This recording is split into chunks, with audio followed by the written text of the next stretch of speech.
Hello, good evening everyone. You're very, very welcome to this CEPT lecture series 2018.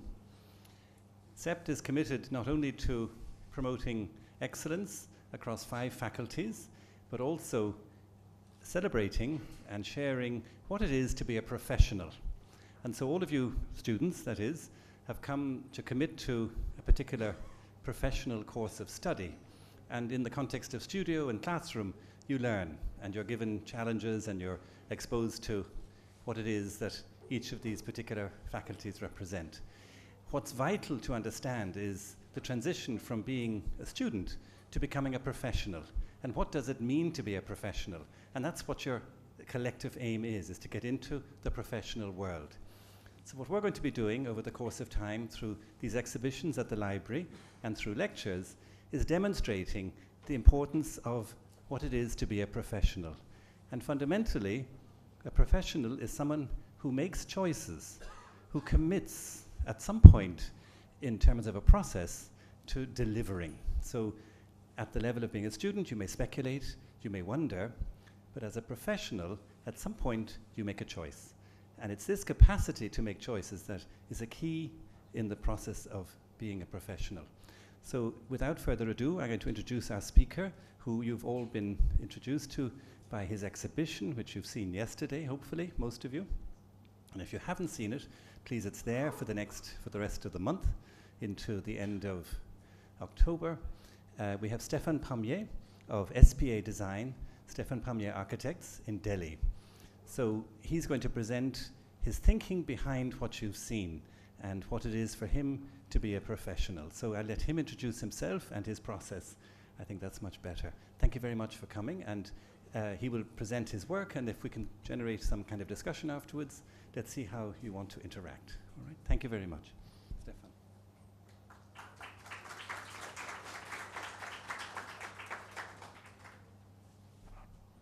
You're much too tall. Thank you.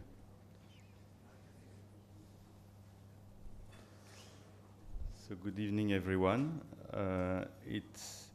I would like to thank CEPT and the whole school to have invited me here to show my exhibition, which I made for a purpose around 6 months ago. We decided that after 20 years of practice, it could make sense to do an exhibition and have clarity on all the projects we had done in the last 20 years. So that was at the Alliance Francaise of Delhi. It was 6 months back, and when Bimal told me, why don't you bring your exhibition to CEPT, I accepted happily because it was ready. There was a very nice space to exhibit and a very nice crowd. I mean, I've always liked to come to CEPT and discuss here in different forums, in different quality. So I will highlight the thinking behind some of the projects. There are too many in the exhibition to discuss all of them. So I will discuss around 8 projects which have a specific theme, I would say. I can't really say that I can make clear choices all the time as I wish I could. You have to also discuss, compromise. You have to take decision, but the process is never very straight, especially in India. So I came to India around in '96 under a French government program to work for 2 years instead of doing the military service for 1 year. So I work as an architect, and I stay further because I thought there were great opportunity in India which were not the same in Europe. You had, of course, a different context. So I decided to stay after 2 years in Africa. I came back in 2001, and since then I've been here. So I will show projects which date from the beginning and takes you through around 20 years of practice and different context. So this is Delhi. This is where I live. This is, of course, the very old plan from 1911, which explains you the structure of all Delhi. Of course, Delhi is a little different from Ahmedabad in a way that it's the 7 cities, so it's much more spread. You have many different cities which were fortified cities. This, what you see here, is only Shahjahanabad, which is called Old Delhi now. And now most of Delhi has developed on the south. On the north here, and you have the Yamuna. So what's happening is this is the ridge, which goes all the way to Rajasthan, which cut the city like that. So you have the west side of the ridge, the east side, which is sloping towards the river, and now even the east side, which used to be a floodable area, has become very urbanized. So we're talking about 17, 18 million people. So that's where I practice. That's where most of the buildings we are doing are. Of course, they are not in the whole city. They are far apart. So the first building we did was the Alliance Francaise of Delhi, which was a competition we won in 2001, and we finished the building in 2004. And this was pretty much the last time I had to build in a what I would call a nice context. After that, most of the projects were in periphery, suburb, industrial area. So this is the whole city. Sorry, I pressed the wrong one. This is the whole city that you see with the red fort, and the plot we had was this is the colonial city. This is Lytton's Delhi that you can see between Connaught Place number 7 to Lodi Garden number 6. This is the extent of the what we call Lytton's Delhi, which is based on triangle and hexagons. So the area where we had the chance to build this project was the southern edge of the modern city of New Delhi before the future extension after independence. So this is a plot which was the last one. The plot, you can see Lodi Garden on the west with the different tombs. And for the one who know a bit of New Delhi, this is the IIC, this is the Ford Foundation, this is the UNICEF building, this is the World Wide Foundation, and this is Habitat Center. So all these buildings have been done by Stein, Joseph Allen Stein, which was an American architect who came in the 50s and stayed all his life in India. He came when he was already 47, and he spent the rest of his life building in India. This is otherwise newer building, which is the Chinmaya Mission. You have the Intact building designed by Doshi. You have the World Bank designed by Raj Reval. So in this context, very interesting context, kind of garden city, we propose a project which is in a way cultural and educational. The early sketch of the project, Alliance Francaise is always that, is you teach French, at the same time you have a cultural wing which has exhibition, which has a cinema, which has theater, lecture. So what we decided was the Lodi Garden being so close, we could really merge with the Lodi Garden by a kind of big umbrella and have pavilions. The other thing was the jury wanted, the brief was, how do you combine India and France together? These are always complicated questions when it comes to actual shape and forms. So what we proposed was to focus on how things are done and the context of high-tech, which is what would say more European, and the high-craft, which is what is still available in India, how you can combine both things in one building. So you have an umbrella which has solar panels and louvers which provide a shade, and below that a series of pavilions which had different functions. At the same time, I was doing a lot of event design for the embassy, which was Shamiana for the National Day and all that. So I got quite interested with this semi-temporary structure, how fast they could be built, how large they could be, and the kind of craftsmanship there is behind all this Shamiana making, which is a huge business, of course, everywhere in North India. So our project was to have a building relatively simple, open both the corner, one towards Lodi Garden and one towards the plaza, which was this, which would connect to the city. So that's a building which has two entrances and two approach, I would say. So this is the program. It's very simple. You have an auditorium, you have a cafe, you have an art gallery in the basement. This is the main entrance. This is the secondary entrance. And here you have the reception. Above that, this block is a wing, which is packed up with classrooms. And above this, you have the library. So, and we kept all the trees. So the building had to be designed really between the trees. That is the section. So now that's about to make choices. It's about this, how you translate an idea of a canopy into a structure. We work with Mahendra Raj, who was a very famous Indian architect, who is now 90 years old. He was still working. So he proposed a very light, elegant space frame system with lots of cantilevers, which could cover the whole thing. You can see the art gallery here, the trees, another tree is there. So the cafeteria is there, and you have a big open staircase, a terrace garden, and this is the auditorium and the library. So that's the building. You can see solar panel on the roof. So this is the skyline of New Delhi. You have the Lodi Garden here, the Rashtrapati Bhavan, the Rajpath is here. This is the, I think this is the Row building or something. This is the Taj Man Singh Hotel. So all that is central Delhi, and you have Connaught Place pretty much in the axis. So that is how the building became a combination of pavilion in stones, glazing for the library, and the high-tech element, which is bringing the solar panel and the energy on top. So now it's a building which is already, I would say, 17 years old in terms of the conception of it. That's the entrance. That's the going down to the art gallery, which is, again, a stone-carved kind of project. That is the art gallery with the view on the glass box. So our exhibition was in this space 6 months ago.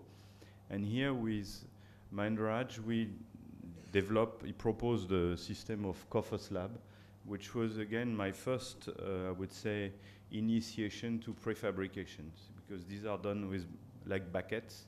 They are installed relatively fast, and then there is no shuttering. It's only very minimal. And because it's prefabricated, you can actually ensure a certain level of quality. You can replace one for another if it's broken. So you kind of control quality by doing prefabrication. This is the auditorium, which is for 120-seater. It can do any kind of, I would say, any activity, cinema, theater, lecture. And then that's how the building was really built around the trees. So the branch come really inside, and that was only few months after the completion of the building. So it's not a tree that has grown on a building, it's a building that has grown around the tree. That's the roof system, which has louvers to protect from the sun.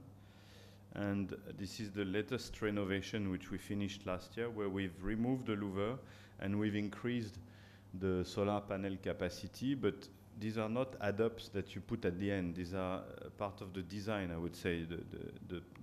The space frame was always, the truss were always designed to have solar panels. So by working a little more, you can increase the capacity. Now all the computers work from the solar panel during the day. And from below, you have also those access grating where you can actually service the whole roof. You can repaint it. So it's part of the design. At the same time, it's technical, but it gives you an expression of a flying carpet. Then we did our first Indian project after doing this French project for a few years, which was Tarun Tahiliani headquarters. So Tarun Tahiliani is a fashion designer. He was having his office in Mehrauli. One of the most famous buildings is, of course, the Qutub Minar, but you have the Jamali Kamali Mosque, which is very famous, which is an interesting combination of red sandstone, quartzite. You have some white marble. And it's beautifully kept in the jungle. So he had this idea that he would reconstruct in the suburb, because he was pushed out of the village because less and less industry, small-scale industry are accepted in urban village in New Delhi. They try to push them in the suburb into what's called planned industrial area, which actually are not really planned, but they basically are kicked out. So his idea was, can we keep the expression, the kind of the aesthetic of the old, and do a building outside in an industrial area where everything will be factory, glass. So this is the area. So we are far from Lodi Garden now. It's like NH8, the highway going to Jaipur. It's a quite horrible industrial area with very little services, no sewage. Everything has to do their own thing. So in that context, the environment was so much more aggressive and difficult than a completely planned area that our architectural response was quite difficult, quite different. It was that of I would say, inward-looking building, which was quite close to the outside, not open like the Alliance Francaise, thick wall, thick skin, at the same time a very strong section, which is more you have, I would say, constraint by the environment, by the context, more your architecture has to become, in a way, rich and interesting in itself. It's actually quite easy to do a farmhouse with a view on a lake. It's no big deal. Now, doing an interesting building surrounded by horrible building is far more difficult, surrounded by pollution, by noise. So how you manage to do a project which is completely different in its logic. So this is a factory. You could say up to here it's a factory. You have the finished good and the raw material. You have the stewing machine. So all that is fabrication. Here you have the sampling, which is related to the fabrication. And here you have the two studios. One is prêt-à-porter, one is haute couture. They work with the sampling. When this is okay, it goes down, it gets fabricated.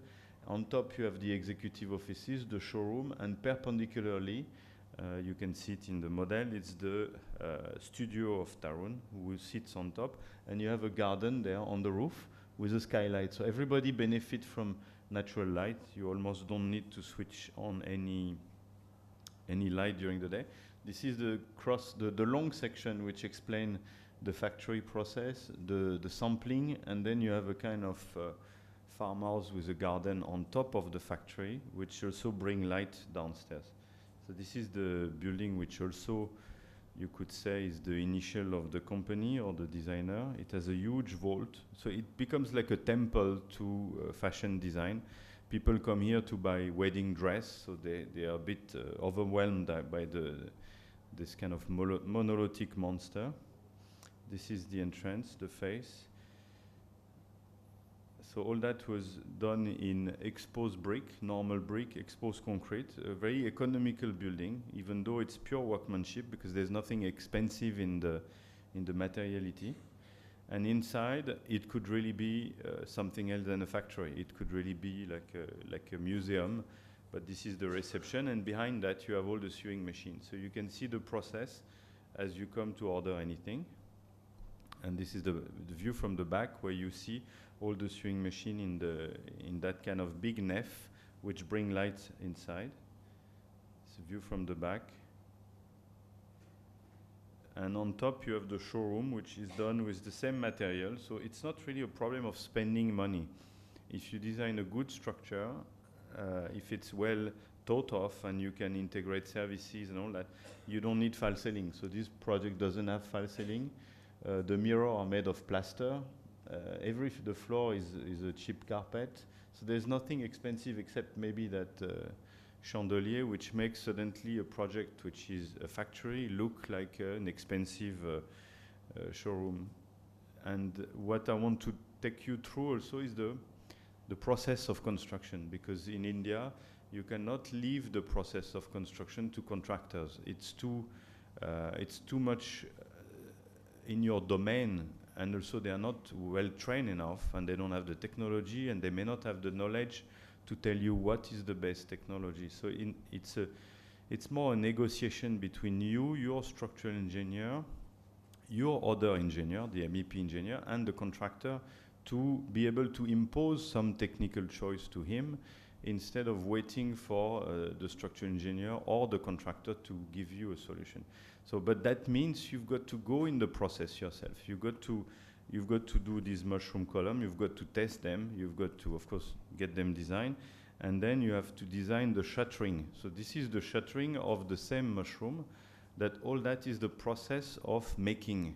That's why I'm talking about place making. It's about making project, making places, but it's also the making of that. How you make things, how you understand technology, how you can tweak it, how you make it something of your choice. Then a project which is called Triberg Headquarter. It's in Gourgaon. It's also in an industrial area.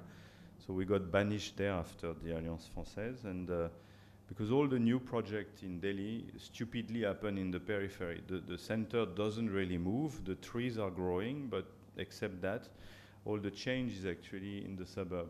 So here is another industrial area which is not new, like the Tarigliani area was a new industrial area for relocation.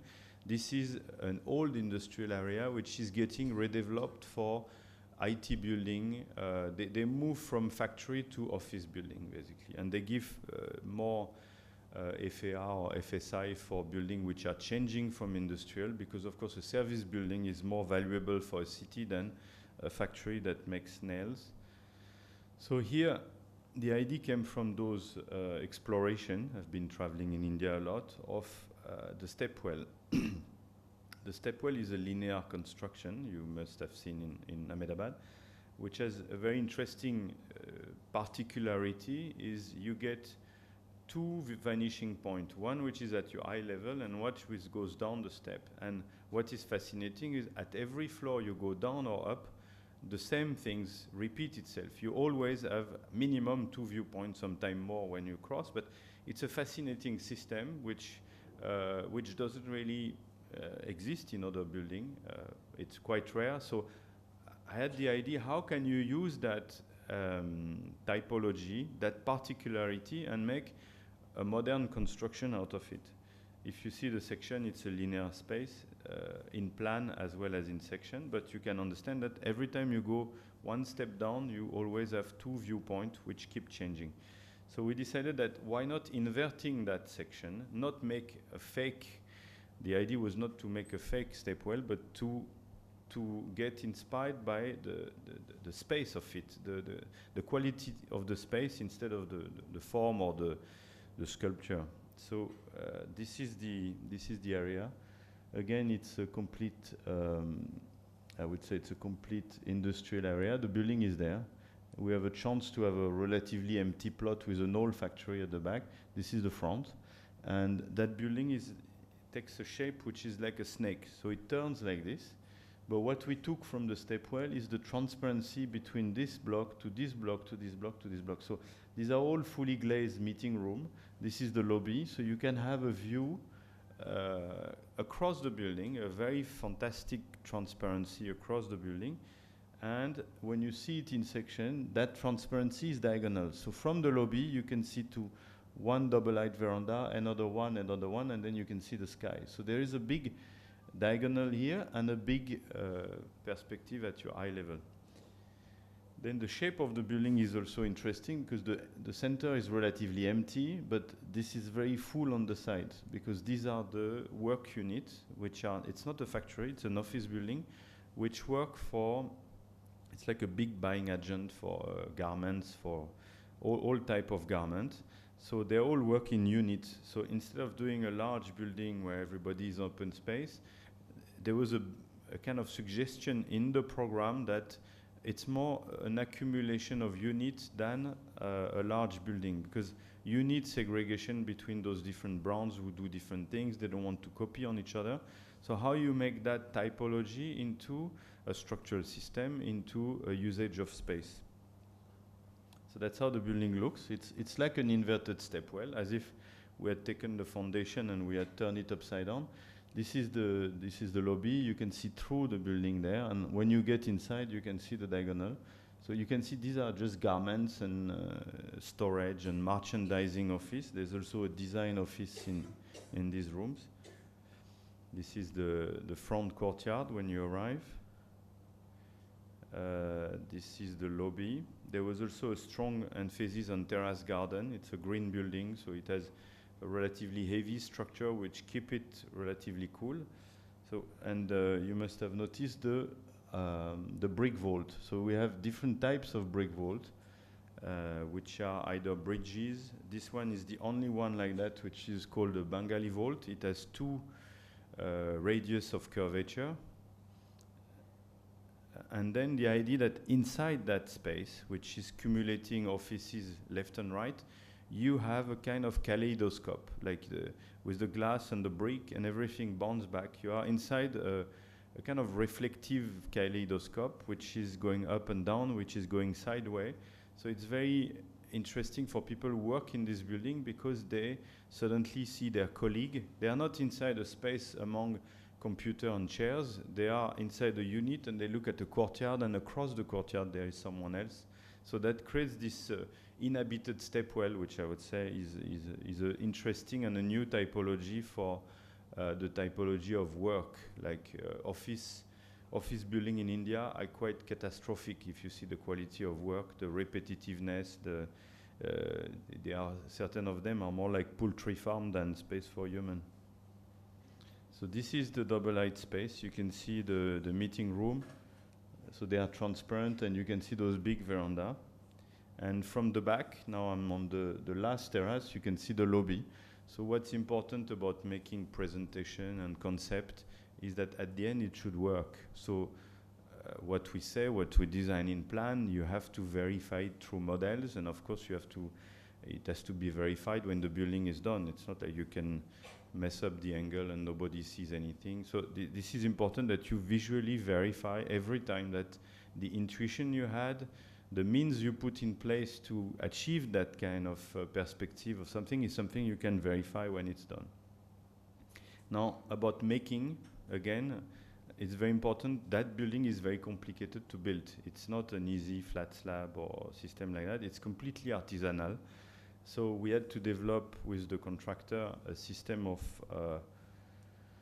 shuttering. So it's a steel shuttering, but it's two cylinder interlocking each other at 90 degrees. So when you are inside, it looks like a vault in both directions, but the technology is a mushroom column of concrete. So each mushroom column touch each other, and when they touch each other at the key, it's only 20 centimeter concrete, which go to 80 centimeter near the column. So here is the shell to be able to build it.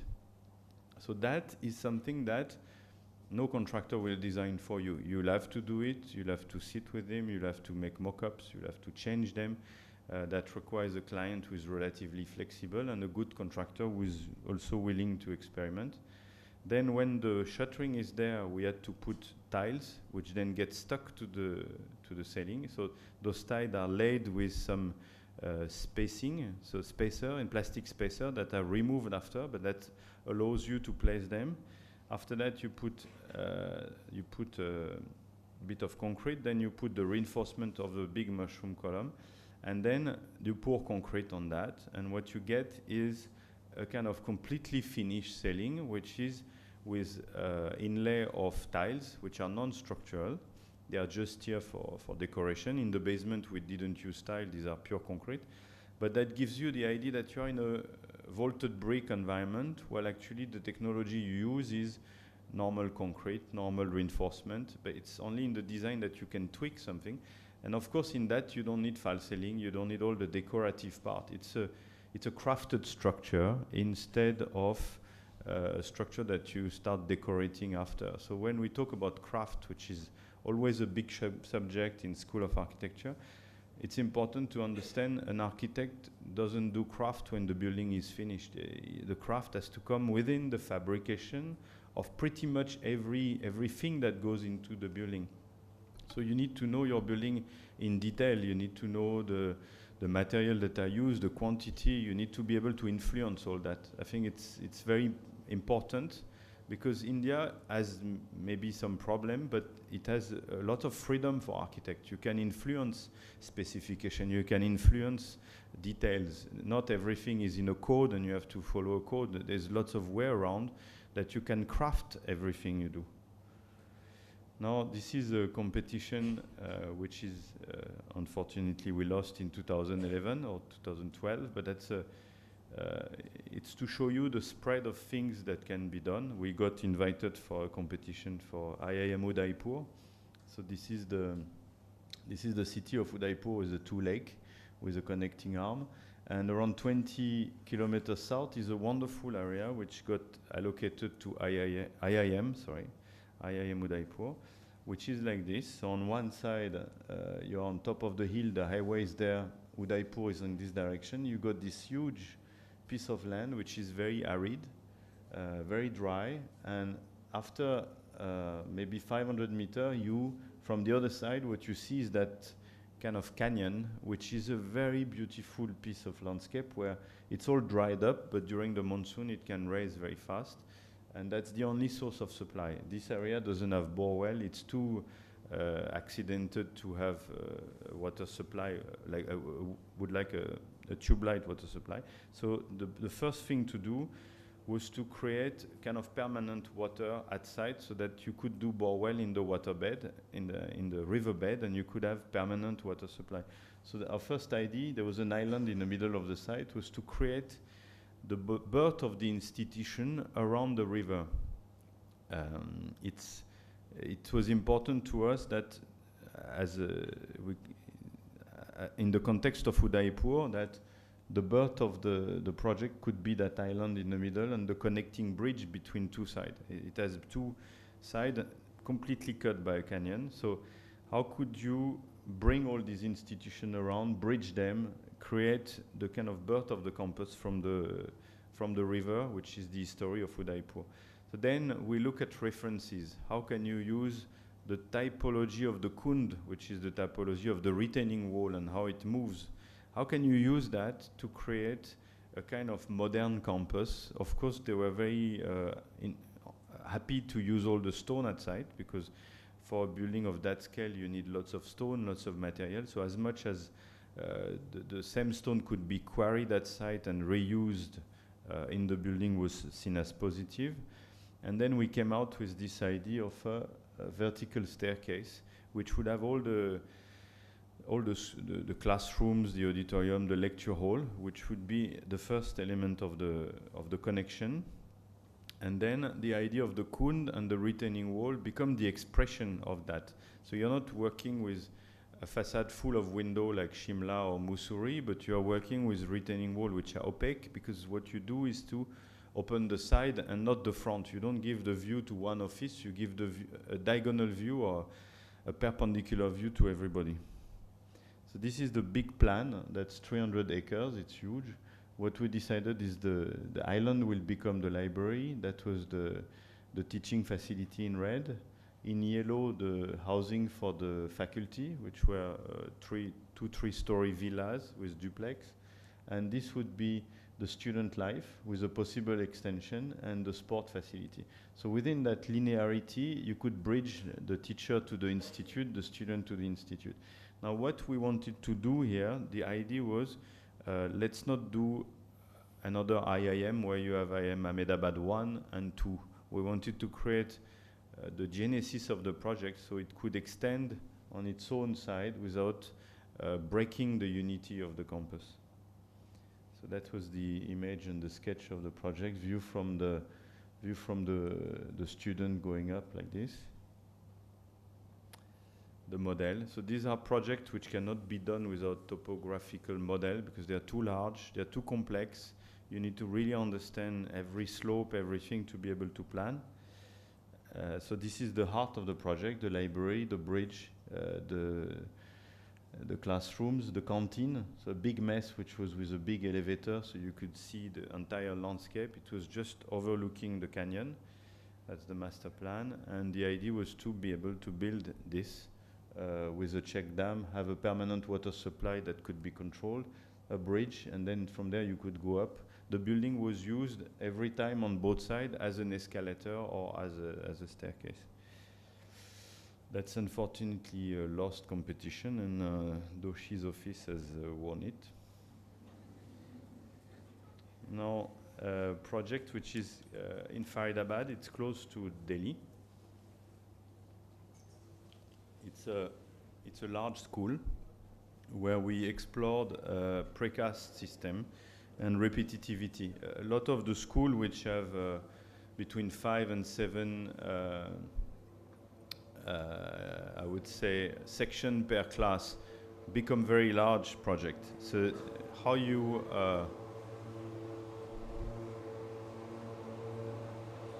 I can talk? You can hear me? Because I can't hear myself.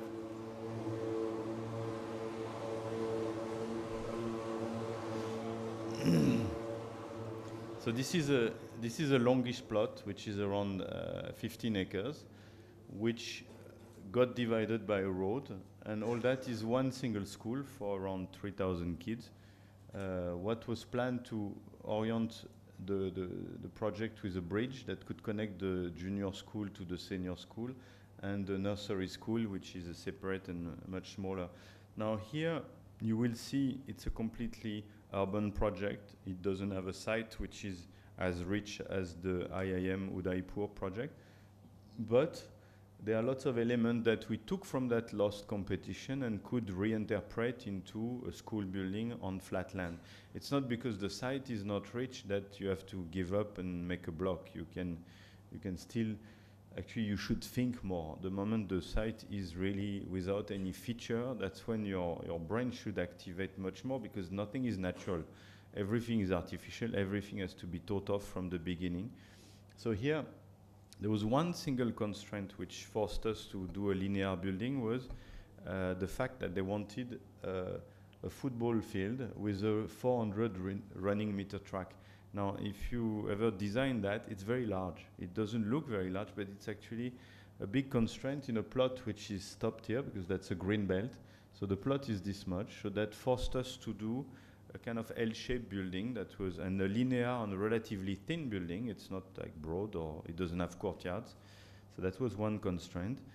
But at the same time, we realized that why not make a linear building which has porous quality, where a lot of this line can have playground, covered playground. So everything is in it. It's like a huge boat. This building is 150 meters by 100 meters, so it's a very long building. And how you make this workable for kids, so it doesn't become just a very long corridor and all that. So we study the idea of porosity. That's the entrance bridge. So the senior block which is under construction is this. This is the view of the model from the playground. So what we did was to develop the idea of these units, which is straight away coming from the competition of Udaipur. If you see the shape, it's the kind of shape like a drawer that you open, and the opening of this are not frontal, but they are sideways. So you can have a level here, and then a level back, and then another level back. You can have terrace garden.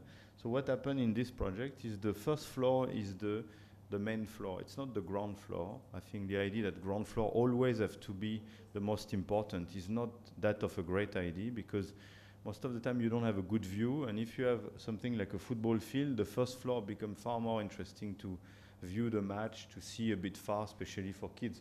So this was given the base status. You have the canteen here, which takes this whole wing. Here you have a covered playground with big balcony, staircases, so all the kids can stay on that facade and overlook. And then at the third floor you have another set of terrace garden. So this was possible to spread because we have more space, but on this side the drawer had to close, had to come flush with the other one. It's not so interesting, but it's also a way to design that your typology has to have enough flexibility so it allows for negotiation. Otherwise that means you can't do it, and actually you can very well do it frontally or by pulling the drawer. So this is how the building looks. Now what is interesting in a school is mostly they have two sides. They have the classroom and they have the bigger special room, I would say, which are art room, music room, dance room, pottery, all these activities that are now quite developed in every school for every age. So what you realize is in this block you can have 4 classrooms. It's around 15 meters by 2-story height. You can have either 4 classrooms or 2 special rooms, but that gives you this 15-meter span, gives you a lot of flexibility. So what we did was to work with precast. This is underground. This is the bottom level of that project, which has a full covered gymnasium with a stage that can have bleachers that you could push back. You can see all the activity. So it's actually a basement, but with a part of the building which is open to the field. So this slab is at the first floor. This is the swimming pool, which also exists in a kind of semi-basement with natural light on both sides. This is the veranda, which are covered, which are planted with trees. So all these long corridors are, first of all, 6 meters. They are extremely wide because they go 100 meters. They have skylight. They have all kind of things happening in the corridor and not in the classroom only. You can almost do a rollerblade inside the space. And then you have the possibility of connecting 2 terrace gardens like that through an art studio, which is a double wing. Now this was possible only by having a kind of research on technology, because if you do 15-meter beam, they end up relatively big. They become very large, very heavy. So what we did was to develop with an engineer this mold for double T slab. So this is 15-meter span, and this is only 2 feet high, so it's relatively economical. And that was done with this system, which is ribs. So that's a double T. It will be a unit like that, which has 2 rib and 2 join here. And this can be completely industrialized. You can do it at site and big mold, and then you can carry it. So what is done at site is only the columns and the beams. And then, so these are the detail around the facade with a cavity wall. So from outside it's brick, but all inside is relatively high technology. I want to show you this picture because you have to go into that much depth if you want to change things. For example, in structural technology in India, things have not really moved in 50 years. They are still doing RCC building, batch shuttering, repetitive, curing, moving one level up, lots of labor. With this system, you can actually have better results, you can control it, and you can use much less steel, because this use very little steel for only those cables here. For a 15-meter span, that mold can be done at site, and then you lift it up like this. That means the crane can lift it and put it. So that becomes like a Lego construction instead of very labor and pollution intensive and water intensive construction method. Actually, if you see that, it looks like, okay, it's modern, it's technology, it's concrete, but this is closer to a stone construction than cast in situ concrete. If you see the methodology of making the drawing, marking them, designing every piece, making sure that pieces can interlock into each other, it's closer to an old building in stone in its way of doing things. Like I've seen a temple made in Rajasthan, stone by stone, everything is numbered, everything is carried with a gantry. It's not very different. So in our way of thinking, we should also not think that because it's stone is old and because it's concrete is new and it's bad and it's good. This is irrelevant.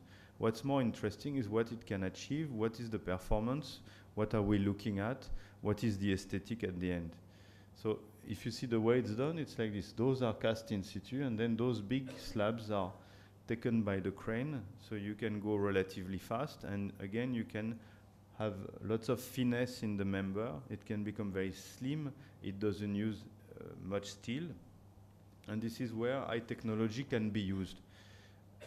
So this is the multi-purpose hall. You can see the structure that is going to be a huge gymnasium. And the light will come on. Here you see the scaffolding that you see is only to support the beam. There is no scaffolding in the entire space. And at the end, what you get is this, a very good finished ceiling.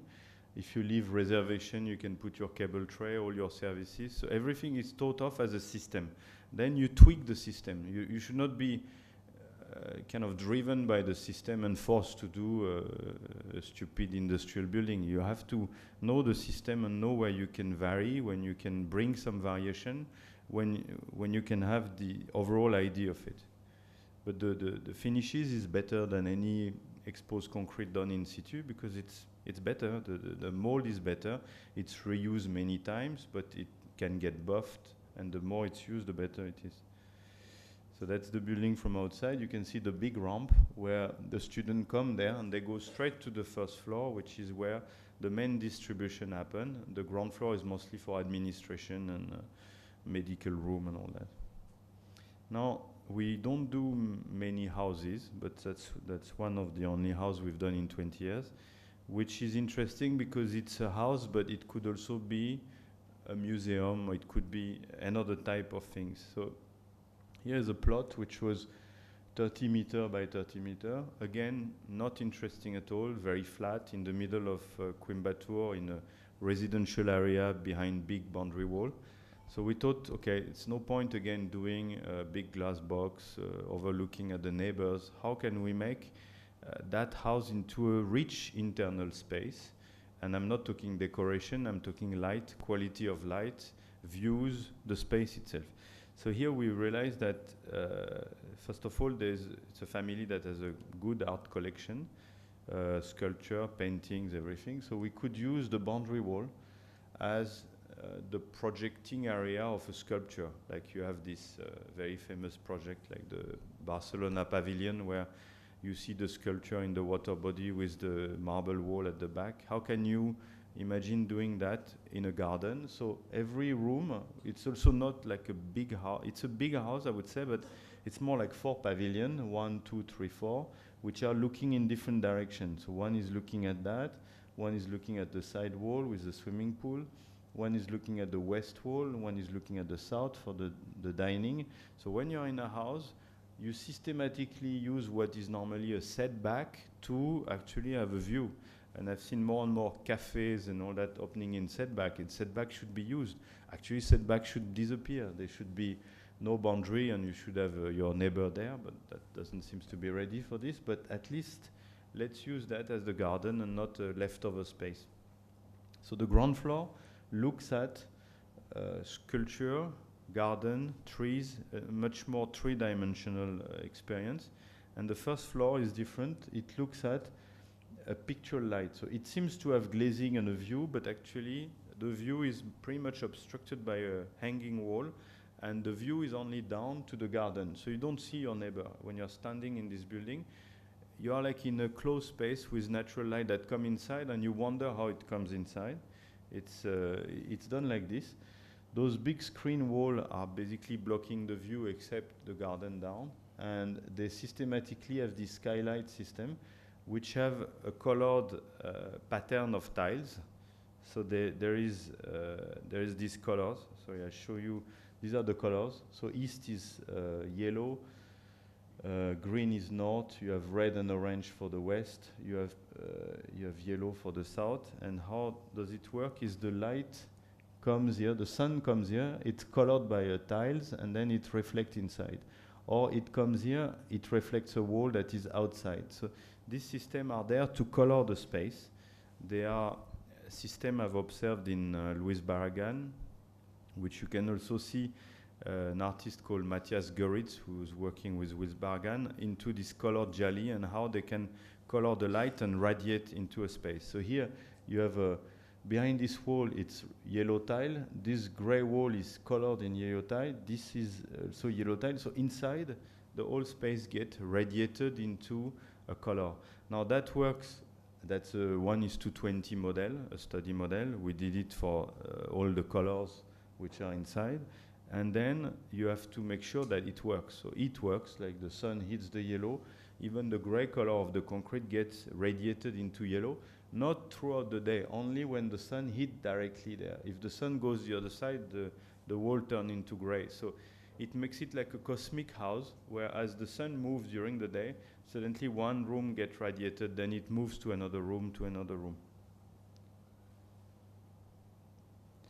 And then inside you have this special effect, I would say, where the color is red in this room, but then something you discover as you go is the tiles were shiny tiles, they were glazed tiles. And what it creates is another layer of glaze pattern which reflects as if it's water. It's really like the quality of a water reflection which is on the wall. And when you see it in perspective, it gives you the impression that you are floating in water.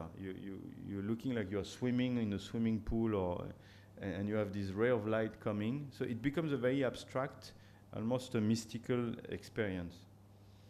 And from the house, from the outside, the house doesn't look like anything. It looks like a thick skin, like elephant skin building, which doesn't say anything about what's inside. So we have the tendency now to open big window on nice view. Most of you are not so nice. What's the point of opening this big window? I think if you can work the light and craft the light within your project, it becomes far more interesting than just opening window, having the glare, putting a blind, and then that's it. This is the terrace garden. This is the garden towards the south. So you can see it's a very intimate relation between the garden and the house. It's something I've observed today. I went again to the Villa Sarabai, which now has almost disappeared in the jungle. All the picture we see of Le Corbusier's time, or they show a villa with trees which are growing. Now you don't see the villa. The villa has disappeared. Now, is it better? Yes. It's better that even if it's beautiful villa, it's better that it get completely merged into the landscape and actually disappear. And they had the good taste to buy a grey parrot, so that goes very well with the house. That's the swimming pool, which is one of these courtyards which come inside the space, and it colors it red. So when the sun hit the swimming pool, also all that courtyard gets radiated into one color. While inside everything is white. So everything is very neutral, but that allows any color coming from anywhere to actually color the space. And the boundary wall is made of laterite, so it's also a rich red, which gives a good background because it looks close, it looks very earthy, and if you have any sculpture or anything in front of that, you can see it very well. Then the staircase becomes this kind of work of art which bring light inside the house. Otherwise, everything is very fluid because the garden keeps coming in and out. So the staircase is that kind of sculpture inside the building to the top floor where you've got the skylight, so it always has natural light. Now a project which was very long and quite complicated to build, the Franco-German embassy, just the one before last. So it's a competition we won in 2009. It was a big competition with German architect, Bangladeshi architect, teams from everywhere. We managed to win the final against Marina Tabassum. So this was the idea was how do you win competition? Well, you got to have an idea. You can't just win competition because you have a good building or it's functional. Or so the first thing is how you find this idea that is essential to a particular project. So this is the city of Dhaka, which is a city which is very old. Old Dhaka is also a huge city. It's much bigger than Old Delhi or Ahmedabad, for example. It's in terms of superficie, it's massive. It has, it's one of the densest population in the world. In terms of number of people per square meter, it's just beyond imaginable. It's on a river which is the Buriganga, which is quite polluted, and now the city has all developed towards the north. So the parliament is somewhere here. The parliament built by Khan is somewhere here, and now the city has completely developed towards the north. Now the area which is the diplomatic area is around 1 square kilometer, I would say, which is this much, which is relatively well preserved. You've got lots of trees. So this is the American embassy, which is like a Lal Killa. You've got now the Canadian embassy, the Indian embassy here, the Korean embassy, and our building came up at the corner of that plot on a relatively big road, and that was a Franco-German embassy. So this is the view of the context. It gives you the idea of 1 square meter of low-rise green, and then you have the city of Dhaka, which is like growing and pushing at the gate with higher and higher building, extremely high density, lots of high-rise. So we come up this idea that, okay, this is not a normal embassy project. I've been looking at embassy project, but it's not like that. We've got to find an idea where France and Germany coming together means something. It cannot just be I take the 2-story and you take the top, or I take the front, you take the back. So the idea was how to share that space. That becomes the fundamental of the project. Then the idea of an ellipse, a double ellipse, which is the DNA logic, could become interesting in the logic of the creation of Europe. I don't know if you know, but modern Europe is basically based on the fact that Germany and France decided to stop war against each other and came to some kind of understanding that they should do something together instead. So the DNA was an apt figure as a concept, I would say, to start the project. Now, how you take that into a real project, but at least we found the idea. What was the idea to develop and possibly win a competition? Because with this system, after everything is interlocked, it's like a Rubik's Cube. You cannot divorce. They have to live together in that building forever. So that was also a kind of challenge on their commitment to actually do this embassy seriously. So we came up with the idea of that double spiral, one in concrete, one in brick.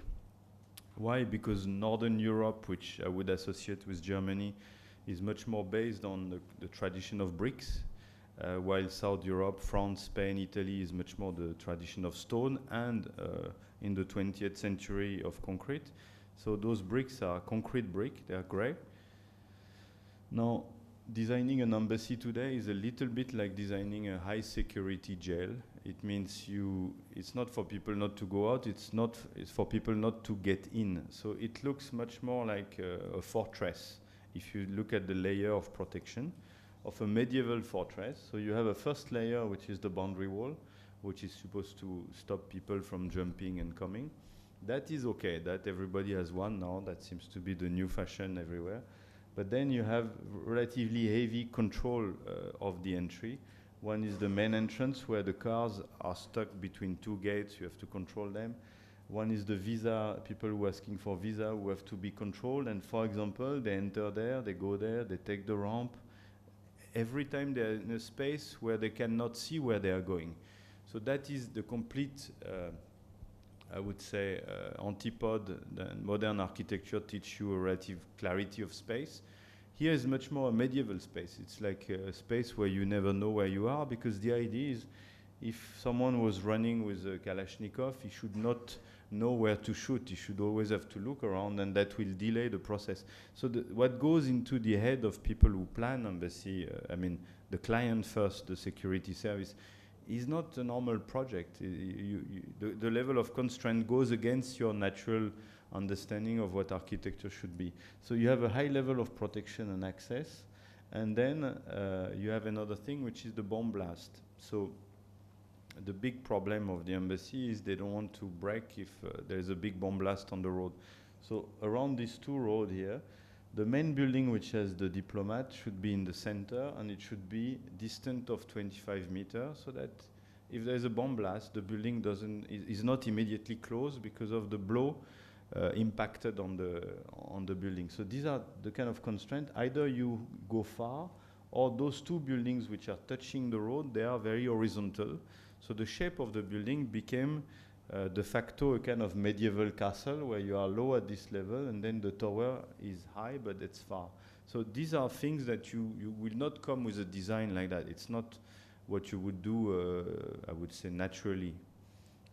And then inside, so this is the two country, and inside we have the Bangladeshi element, I would say, which is more related to Islamic architecture, triangulation, geometry. So that's a kind of steel cage that takes the weight of every floor, and in which you have a panoramic lift. So in a way, the Bangladeshi country is anchoring the building and is giving access to all the floor, and it's a little bit like a James Bond experience, because you go into that tower till the top. That's the model, which was done after the competition, which is in the exhibition here, where you see the garden at the back. So it's also place making, means also you are going, this was a football field before for the school. So how you make the space better than it was. You know, nothing is much better than a football field. Everybody is thinking sport space, park is shrinking, but you still have to give back. That means after doing that, you have a big garden which is there, which has a water body. You have a place where you can have garden parties. So you have to give back. Here, again, the structural system had to play a role with that cage, but also from one project to the next, we learn on how the column of Tarun Tahiliani building becomes the basement of that building.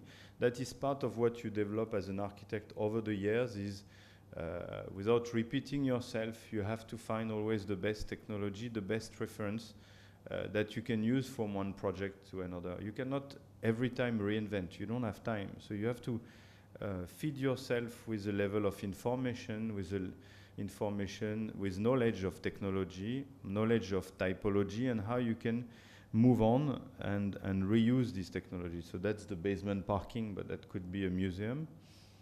And then this is the system of making that three-dimensional structure. So how a system which is simple, it's an octagon-based system for that tower, and how that octagon, by just varying by 22 degrees, becomes a three-dimensional section. It's not complicated. It's a very simple thing. It's not parametric design or things which are ultimately very difficult to explain to a contractor. This is simple, but it looks very elaborate, quite sophisticated, because it gives you the idea of infinity, and that's where the lift is coming in the center. But that means it's also a simple system if you have to explain it and build it. Not that simple, but you don't need a computer to explain it to a worker. And that is, I think, very important. Is this is the way it's done. Those pipes were ordered in China. The Chinese made the shop drawing. We had many exchange with them. Then the pipe comes. They're all cut in around 3 meter length with a reference mark. So it's prefabrication. And that technology is nothing new. It's just like the more you use it, the more you realize you are more efficient. You can do things which otherwise were not possible. So the Chinese took the pipe, they cut the pipe exactly as per the plan, and then that kind of bundle of pipe were delivered in Bangladesh, and then it's like pay and play. So we had to work with all these welders to put all this pipe together, work out a system to lift up level by level. So that's one story. And you need to finish one level of this in order to put the next story. So it's not something decorative that you put at the end. It's something that comes in the process of construction. So you have to relate all these activity. You have to manage them together. And you have to always lift up all these pipes till they reach the level. Then you can actually anchor them in the structure. So that's part of our job also, is to be able to anticipate all this. And then you can see what we draw in the design is something there, plus the cage which will come inside. So that's something that goes through and through and gives a natural light well to the project. That is the project finished from the roof of the American embassy. It's almost impossible to go there. That's the back of the project from the French school. That is the access of the people who request for visas. So you can see that if you want to run in a space like that, it's much more like a labyrinth. This is the drop-off for the diplomat. This is the facade detail. So we use gray bricks. We use white marble insert in the black bricks. So these are black bricks. No, these are gray bricks, sorry. And here we have louvers, which are made of terracotta. So none of this is actually that expensive or impossible. It's just using a strip of white marble into brick. You just have to move the brick. It's not dry cladding. It's just part of the construction. So if you can do it from the beginning, you don't have to make a building and then think of the facade. You can work side by side. This is the terrace garden with some artwork, which is terracotta inside the water body. So we had the chance to have the same manufacturer of brick of the Parliament of Louis Kahn. Those bricks are still manufactured now. The company still exists. They do really good bricks in Bangladesh because that's a delta. This is the lobby where you see at the end of the construction, there's still some bamboo in the lift, but this gives you an idea of the lobby. Every floor is like that. So you've got half of it in red brick, which is the German side, and on the other side of the border, you get the French. Staircase, the office of the French ambassador, who has a corner office overlooking. Now, last project, which is more close to us, is the Ahmedabad University Student Activity Center. So it's a project that's coming up very soon. Part of the Ahmedabad University, which is closer to Commerce 6th Road. So this is the master plan developed by HCP. So you have that, CEPT is here, you can see, the library is there. This is the new building also of CEPT that's going to come up. So all the campus of CEPT is here. Here they will be building, I'm not really aware of what they will be. So here the logic of HCP, I didn't design the master plan, was to have an urban forest which will end up the perspective in the central library, which will be open to everybody. There will be also an entrance gate here, This building is already built, you probably know it. It's the School of Engineering. This building is coming up. It's from Raoul Merotra, is the School of Art and Science. There will be a performing arts center here, and our building here is the student center. So the student center is, so they're all defined in their footprint. They're all defined by the master plan in their height. All that is relatively homogeneous for this part. Now this is the view from the other side. The building is there, the plaza, the library, and you have CEPT. So here in between is going to be planned now by CEPT. I don't really know. That piece of land belongs to CEPT.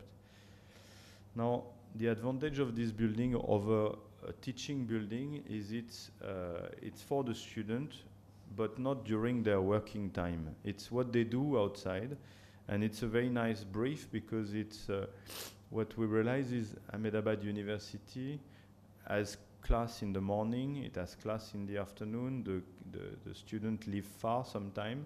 So during the day they are sitting on their bike, they're hanging around in some roadside shops.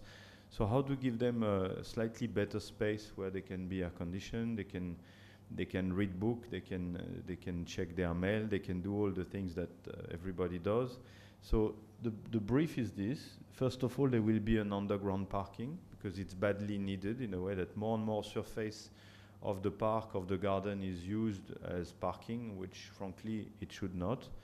So we propose to put all the cars in a double basement, so student and teacher can also use it as a morning thing. You come, you park your car, and then you do everything in a pedestrian manner in the campus, and then in the evening you pick up your car, you have a cup of tea, and you can go home. So that becomes a little more civilized, because the problem of the space between CEPT and Ahmedabad University, it becomes a parking zone, which is not on the long run very sustainable. So first of all, we'll have a 2-level of basement parking, and then we have a covered street, which is a food street. So you have kind of multiple restaurants with a long linear kitchen which will serve different cuisine, and it's a covered passage. So the idea that it's quite difficult always to eat outside. At the same time, we don't want to give air-conditioned space systematically. So the street, which is a wide street, it's around 100 meters long, will have the food court. The first floor is all about association of students. So you have a committee room, you have student association rooms, you have meeting room, you can plan seminar, so that's always at the first floor. Second floor is the management of this building, like there has to be a dean for the students, so it's all his office here. And here we have a very large gymnasium, which is used for sport activity, multiple sport activity, as well as a 1,000-seat auditorium. So if you have a very large lecture, the entire gymnasium can be changed into a lecture hall for lectures. So you have squash court, those big red walls are squash court, you have ping pong table, you will have multiple activity. On that side here you have the faculty club, which is basically a restaurant for the teacher, and here you have a library for the students. So if they don't want to be in the canteen, they want to have some calm, relaxing time, this is the place. And on the roof, again, it's a sport activity. You may have seen on the model, it's a running track, and it's a indoor, you can say a cage football, 5-a-side football thing where you can play, or you can play basketball, all that happen. And this will have solar panel also to generate electricity for the campus. Now, what is important in this building is very deep building. It's 36 meters deep, which is actually very difficult to bring natural light in this. So what we worked out was a section throughout the building, which is stepping back like this, where the sun, the south sun, will hit and then reflect. And because this wall will have a cladding of color, what I showed you in the house is something we will try here at a much bigger scale, where the entire circulation will get radiated with kind of stone color. So here you can see the ground floor, the food court will be here. You'll have a lounge, all the committee room here, the faculty club here, and the library, and then the sport on the roof. So this building is very open, it's very porous, it's large, but there will be lots of light inside. From the outside, again, it's more closed. There's not much glass, or the glass is always perpendicular. Because if you have a big glass panel, but in a veranda, there's no real problem in having glass. If your glass panel is facing south, then people put blind, whatever, then it doesn't exist anymore. So this building is made of exposed concrete. Ahmedabad still has the best possible exposed concrete when we compare to other cities. The building on campus show that exposed concrete is still possible. 3 level with different colors, so we will color the exposed concrete, and this you have this big series of verandas which are planted verandas. This is the building of engineering. That's the future library, and that's how the building will be on a lawn from the street coming from Commerce 6 Road. This is the view from the other side where you have the engineering building there. So that facade can be very active. It's a south facade, so the building can also be cross-ventilated. This is the view of the model with a little modification. So you have this big stage. That becomes a stage at night. There'll be a park. You can listen to music. The idea is that building will be used almost 24/7. You can always come at night, have a cup of tea. So it becomes a hub for the student to meet during the day, but also during the night. This is the food court with the passage. So all that you can pull your chairs out. You have an indoor restaurant, which will be air conditioned, an outdoor space, and then the kitchen at the back. And that is a 100-meter covered street. So it's like a Paris passage where you can have a lunch in a passage. This is also a section that actually influenced me, is the bridge of Galatasaray in Istanbul, where you have a bridge which I would recommend to see, because from outside it looks like nothing. There are cars on it, but when you go underneath, there is a full series of restaurants, terraces, and people fishing, and all that happen between Galatasaray and the other side of the river. So that's a way to look at section. Is like the thing looks like a flyover with shops underneath, but if you study the section, you realize it has a huge potential for any public building which want to have a completely porous ground floor. This is the view at the second floor where you can see the sport arena, and you can always have all this staircase going down. So it's very porous, it's very open. This is how the space will be for the game. So you can have a game, there'll be a stage here, you can pull the drawer, you can have a conference, you can have movies.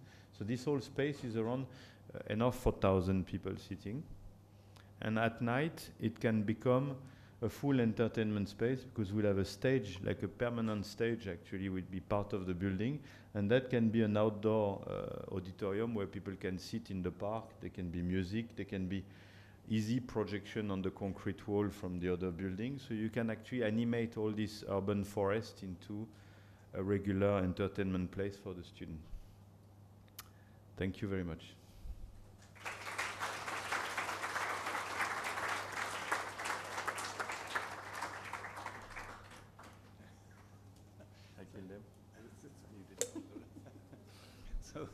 So where do we go from there? So may I thank our speaker, Stephane Paumier, on your behalf, for an incredibly rich and generous presentation of his particular passion for architecture and for the commitment he's making to build a better India.